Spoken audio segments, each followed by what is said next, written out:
আমার তো ওকে প্রথম দেখার দিন থেকে মনে প্রচুর প্রশ্ন উঠেছে।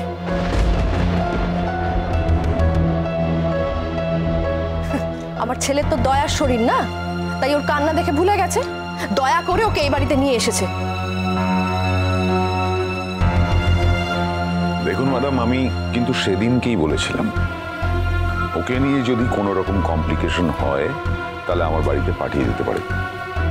বলেছিলাম কিনা?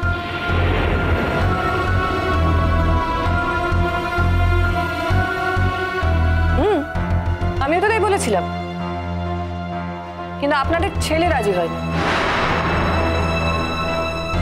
কি আরণ্য? আমি এখনো রাজি নই।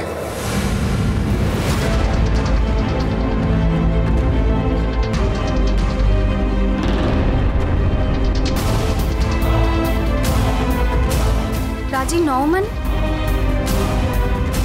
তুমি কি ওর অভিভাবক? এখানে যদি কেউ ওর অভিভাবক থেকে থাকে সেটা কিন্তু একমাত্র আমার মা।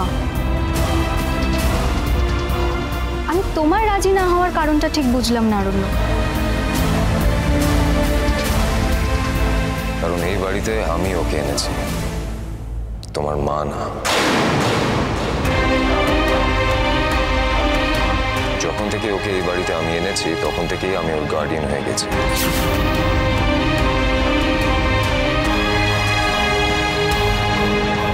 তাই ওর রেসপন্সিবিলিটি আমি অন্য কারোর উপর চাপিয়ে দিতে চাই না।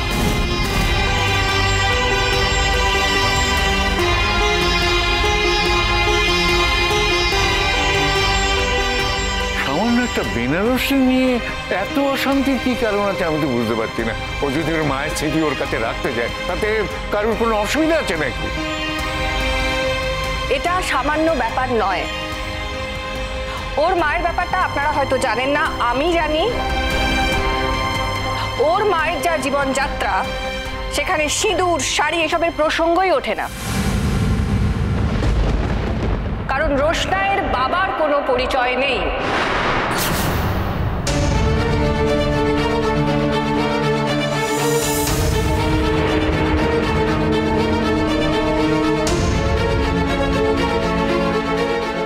তুমি তো খুব শিক্ষিত, ভারত বিখ্যাত ডান্সার, বিদেশেও পারফর্ম করতে যাও তুমি। তোমার অনেক নাম ডাক আছে, তোমার চেহারায় তোমার কথাবার্তায় একটা আভিজাত্যের ছাপ আছে, একটা শিক্ষার ছাপ আছে।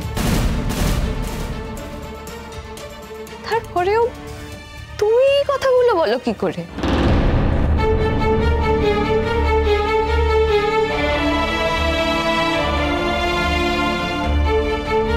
তোমার মেয়ের বয়সী একটা মেয়ের সামনে দাঁড়িয়ে তুমি তার মায়ের সম্পর্কে খারাপ কথাগুলো বলছো, তোমার খারাপ লাগছে না?